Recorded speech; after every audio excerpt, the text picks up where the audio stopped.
Hey guys, welcome to Wrestling Daze and welcome to this review of the Raw after WrestleMania. We've got to start with White Rabbit, right? We've done a whole separate video on that, so we're not going to touch on it too much here.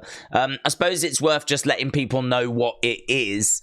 When Bray Wyatt returned, we started that build towards his return by playing a song. The song was called White Rabbit. We played it during I think it was the commercial breaks during Raw and SmackDown. We also played it at house shows. Then we started to show some QR codes, and this whole thing just built and built and built, and eventually it led to the return of Bray Wyatt. Bray Wyatt came back at Extreme Rules in 2022, and it was amazing. The whole White Rabbit campaign, the whole thing leading to that return was absolutely brilliant. Well, now we seem to be doing something similar. A track played before Raw tonight. It's called Nightbird, and people are thinking this is going to lead to the return of Uncle Howdy, Bo Dallas, Bray Wyatt's real-life brother. So it's very exciting. I've done a separate video on it. So as we said, we're not going to focus too much on it here because there's enough to talk about here. There's so many talking points. It's going to take us an age to get through this review, but we're going to do our best. So let's get started, shall we? So, just a fun post here from Damien Priest. That's the mask he wore at WrestleMania on Saturday. That's the belt he won at WrestleMania on Sunday. He's got new side plates. It was also pointed out that this mask looks like this Kane mask is used as its basis. So it does look like a Kane mask with like extra bits added on, which I thought was a really excellent observation. But, yeah, I don't know that he'll keep using that mask moving forwards. But he had quite the WrestleMania, didn't he? So did this man. This is the man that opened up the show tonight. This was Triple H. He came out. Michael Cole called this the Triple H era. Not sure how I feel about that because I hope Triple H is going to book for a long time. And so when would the Triple H era end? When Triple H leaves. I mean, hopefully that's like 30 years from now or something. So I don't know. I don't know how I feel about calling this the Triple H era. But, you know, Stephanie called it the Paul Levesque era. I think, is it Cody that's calling it the Renaissance era? We need to agree on a name. Another name that we need to agree on is what we're going to call the belt, because it was announced, I think Triple H announced it, as the WWE Undisputed Championship, but the graphic said WWE Undisputed Universal Championship. So I feel like we just need to rename the belt that Cody has got. We just need to call it the WWE Championship. Nice and simple, nice and easy. I know that Cody's trying to change the design. I would imagine that work is going on behind the scenes. And so maybe the plan is we change the belt and we'll change the name of the belt at the same time, right? Surely it'll be the WWE Championship, though. I really think WWE Championship is what we need to call it going forward because it's just less cluttered. It just sounds better. So, yeah, and he was talking about WrestleMania as well. So he said, look, there was thank you Hunter chants, which was awesome, right? I mean, he did just help finish the story, of course. Had Cody have not won, maybe we wouldn't have got those chants. But thank you Hunter chants. He came out and said, it's funny, I'm out here to thank you. And he says, you've made this the biggest and the best WrestleMania ever. And we did a poll, and 77% of people agreed. They think this was the biggest and best WrestleMania ever. I think it's in the mix. I don't know that I can go that far to say that it is the biggest and the best, but I think it's in the mix. So Cody came out. There was "You deserve it" chants. Triple H congratulated him. Then he showed him a video package. It was very touching. Apparently, it was made by the people at the headquarters in production. They didn't plan on it being shown. They just put it together because they wanted Cody to see it. And Triple H saw it and he was like, "No, I'm not just going to show this Cody. I'm going to show this everyone." And he put it on Raw, which I thought was really, really cool.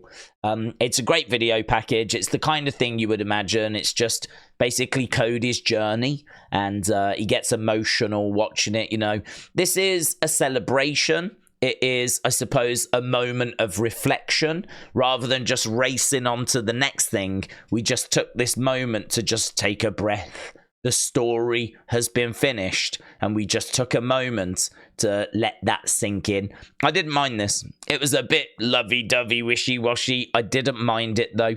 We've just climbed a mountain, right? We're just taking in the view for a second. So it was fine.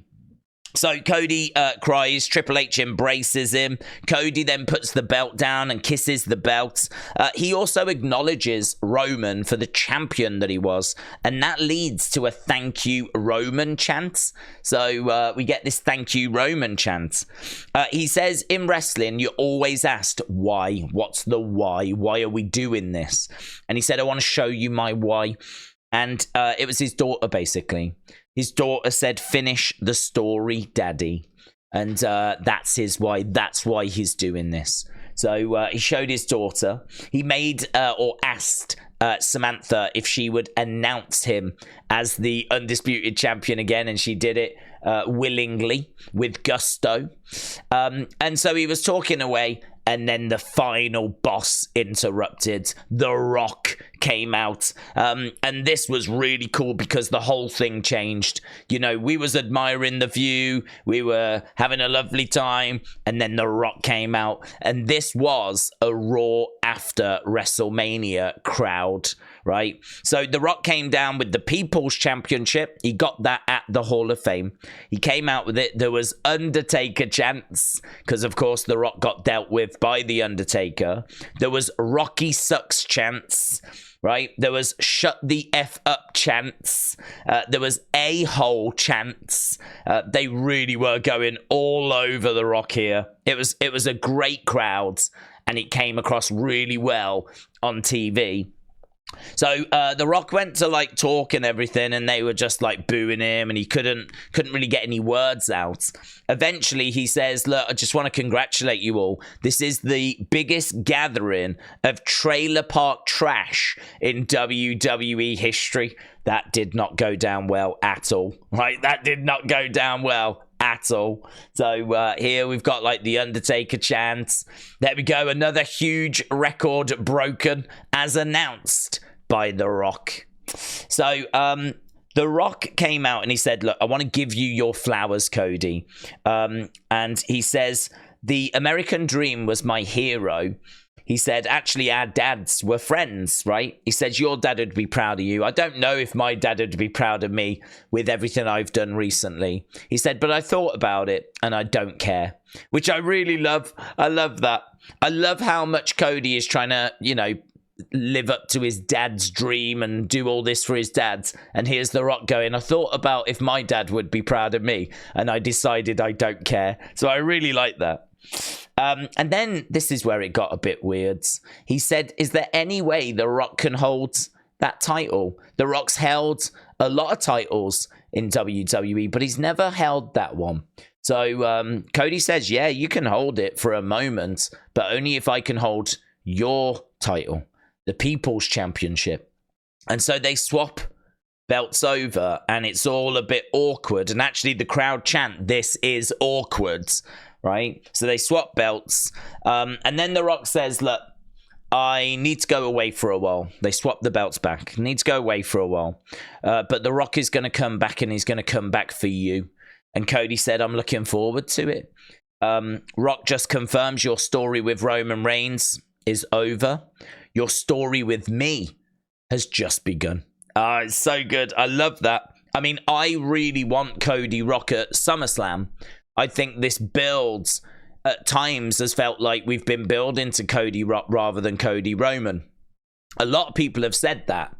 To me, it wasn't a problem, but I want to see this match. I want to see Cody versus The Rock. I mean, that is going to be so much fun. And it feels like this is what we're getting as well. So I'm very excited by this news. So it was a long walk, right? There was a lot of stuff that happened. Nothing that was massive. And I know that people would have wanted something a bit more significant maybe. But for me, I was engaged. I was captivated. And at the end of the day, I think we're getting the match that I really wanted. And I'm guessing that'll be around SummerSlam time. So I enjoyed this. But there seemed to be people in our live stream that weren't as keen, right? He did say one last thing, though, before he went. And he put something in Cody's hand. He said, you don't even need to open your hand to look at it to know what this is, right? And he said, don't you ever break my heart again. Now, there is a theory about what this is. We never found out what it is. I've not seen anything after that says what it is. But CJ Digital on our live stream, he had a theory, right?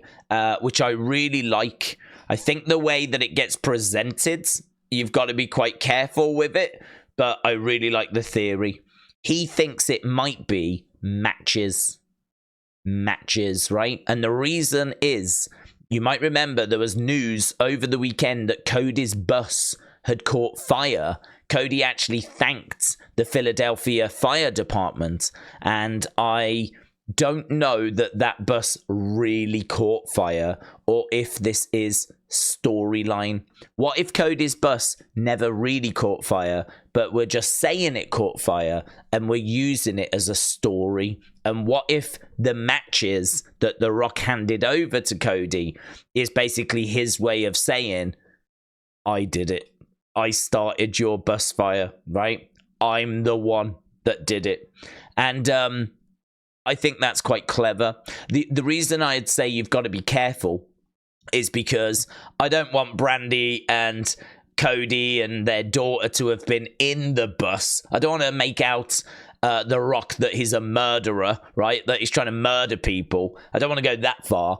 But what if he made sure no one was inside and then he set it on fire and he just wanted to cause as much damage as possible? Still highly illegal, right? Still highly illegal. But at least it's not murder. So he just wanted to, like, you know, burn their possessions and ruin their lives. Because he had his moment took away from him. He thought he was going to get an opportunity to face Roman Reigns for the championship in the main event of night 2. And he didn't. You know, basically, Cody, in a way, turned the fans on The Rock. He also got the main event that The Rock was hoping to be in. So you can understand this "don't break my heart again" being in relation to that. And the matches thing I really, really like. So I've heard a few theories, right? I've heard a few theories, but that is the one which is my favorite at the moment. So there we go. And from that, what did The Rock just give to Cody? If we click on it, actually, what are people saying? Oh, they're saying a lighter. Cody's bus caught fire before Mania. The Rock said, "Don't you ever break my heart again." The gift was small enough to fit in a fist. A lighter. So they're saying a lighter. The keys to Shane McMahon's lockbox. A tiny piece of paper finally revealing what The Rock has been cooking. Condoms. That'd be wild if that's what it was. A promise ring. Brandy's thong. Probably the Rolex that Cody gave him. To get that kind of reaction there, that's one of the we want to know now, not wait 3 months.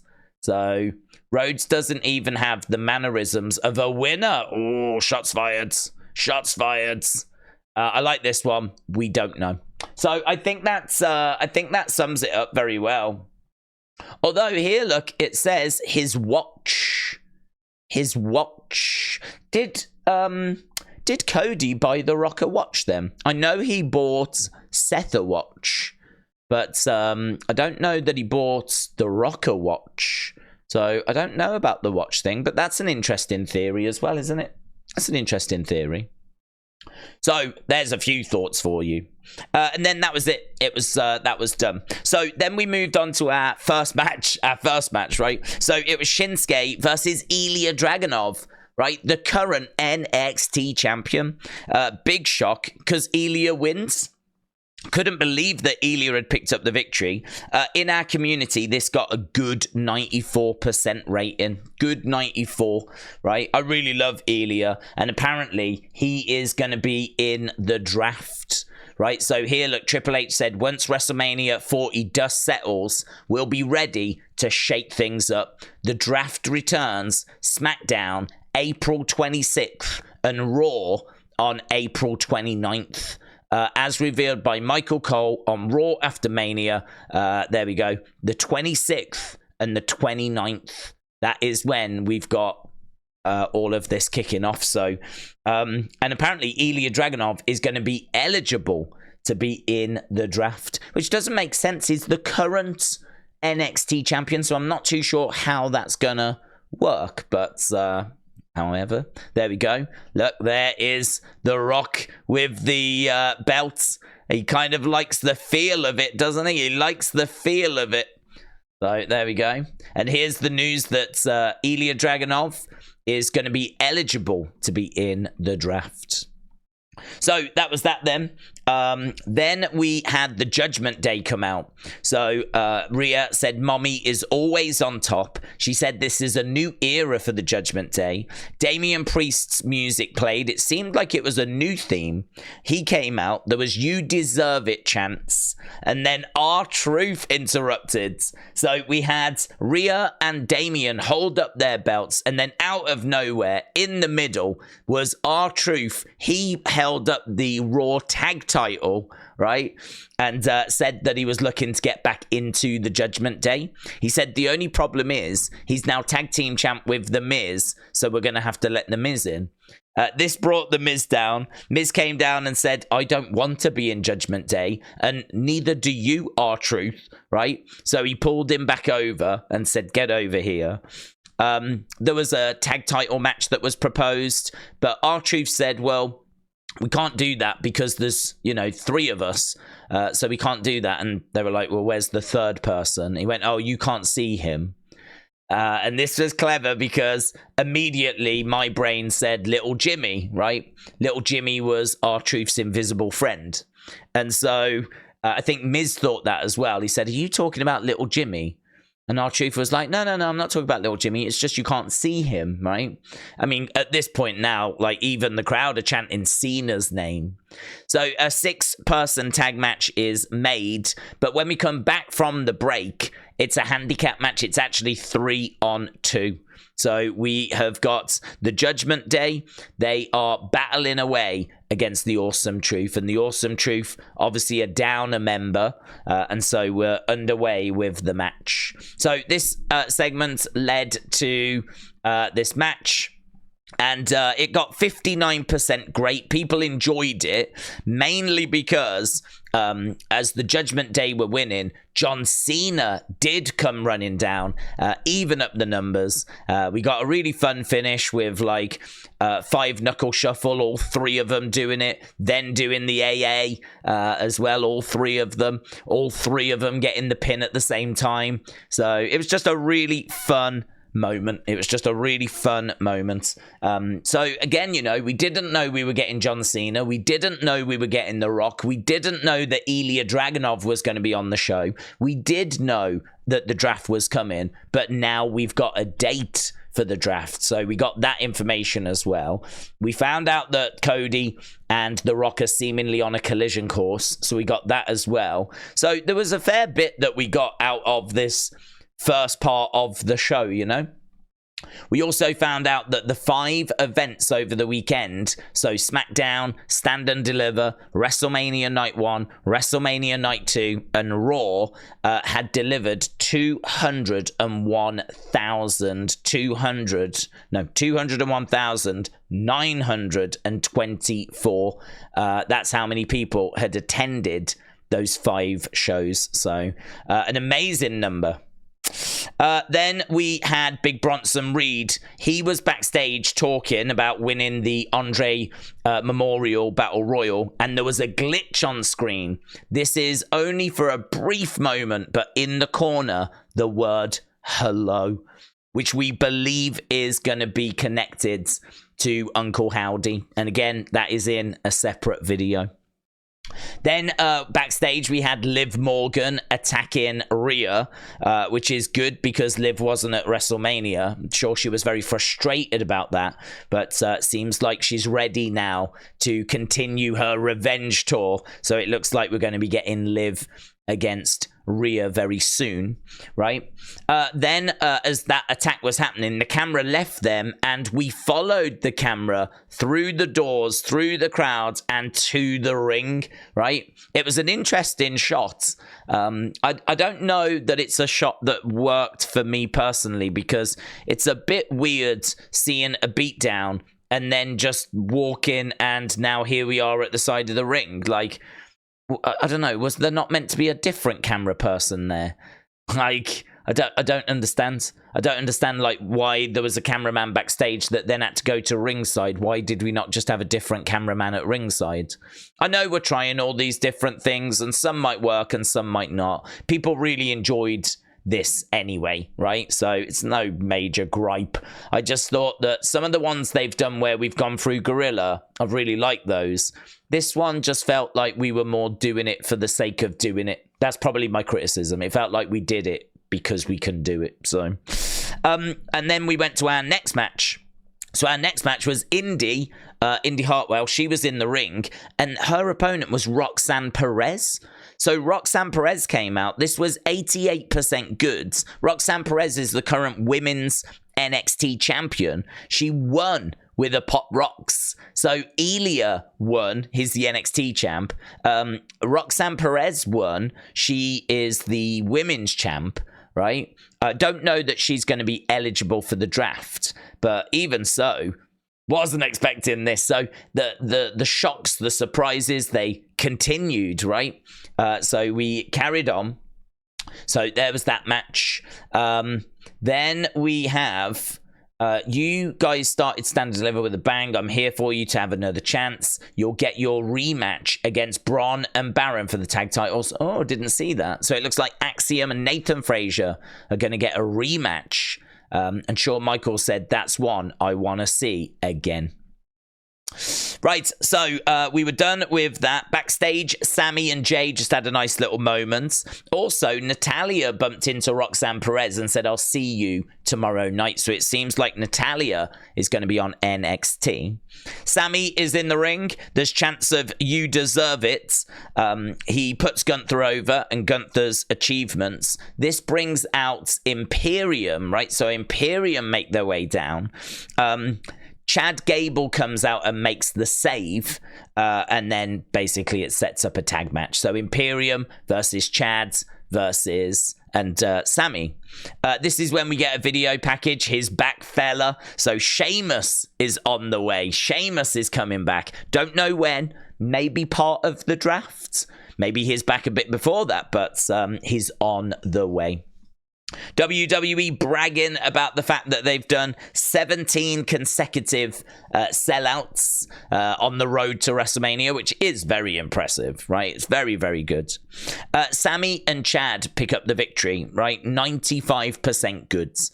I would say if there's a criticism of this show, we weren't getting like really great matches. It felt like the match quality was a bit below where we would hope it would be. It would have been great if we had a real banger, you know? Although main event was good. So then Chelsea is backstage and she's upset at being left off the WrestleMania cards. So she's complaining about that. And they said, oh, it's fine. You can have a match now. You can have your moment now. So she came out. She was very arrogant. And of course, we knew that it was going to be someone significant that she would be facing. Wondered if it might be AJ Lee. Wondered if it might be Mickie James. There was a few names being thrown around. Turned out to be Jade Cargill. Jade Cargill's first singles match in WWE. So another surprise, another moment. She comes out, wins the match in a squash. I mean, she wins it in like 5 seconds. This got good 79%. I mean, there was just nothing to it. But it did what it needed to do. So she came out, picked up the win in like 5 seconds, and it makes her look super, super dominant. Right, then we had backstage segment. Sammy said to Chad, look, I appreciate the help. You said you wanted a favor. I know what you want. I think you can have a shot at this. You deserve a shot at this. How about next week in Montreal? So it seems like we're getting an Intercontinental Championship match next week between Sammy and Chad. I wonder who's going to win. I mean, is Chad going to beat Sammy and take the title? You know, maybe Sammy's prize was that he was the one that beat Gunther. Maybe Chad's prize is that he will actually be the one that carries the IC title going forwards.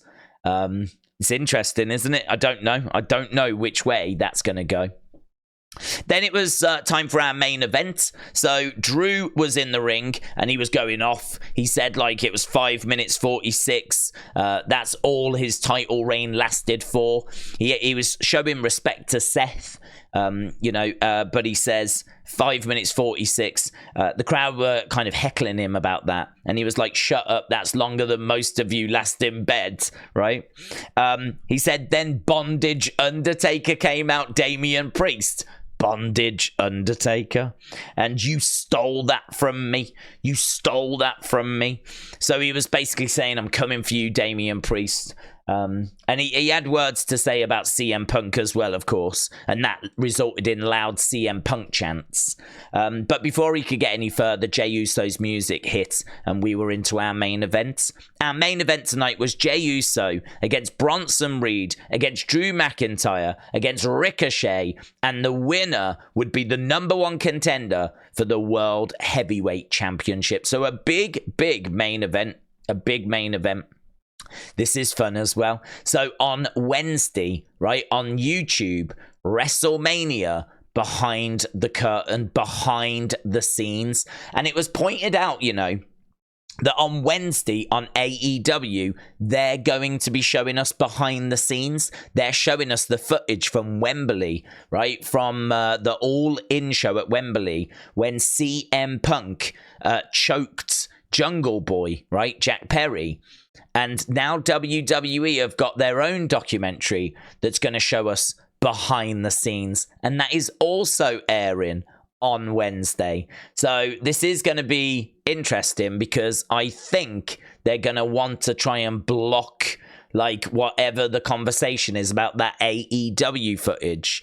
Because this is really interesting. It looks fantastic. It's the whole sort of build, the story of how we got to that main event of WrestleMania. So I think WWE want you watching this rather than that. They want you talking about this rather than that. So Wednesday should be a lot of fun. So obviously tomorrow we've got NXT. Then on Wednesday, we're going to have this documentary, but we will also keep an eye on that AEW footage as well. So there we go. Next week, Gable versus Sami Zayn for the IC title in Montreal. Should be really cool. Also next week, Andrade taking on Dirty Dominic Mysterio. And then we got to our main event. So battling away, really fun match.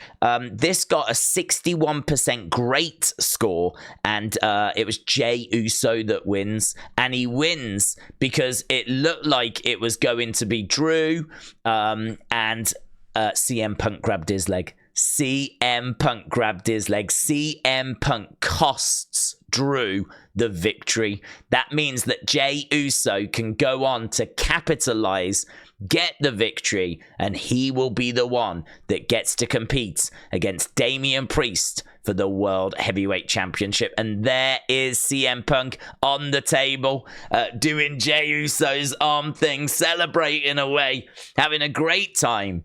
So that was really fun. Backstage, Kathy Kelly interviewing Chad Gable about his Intercontinental title opportunity. There's an interview with Damien Priest. I mean, it looks like he's absolutely buzzing.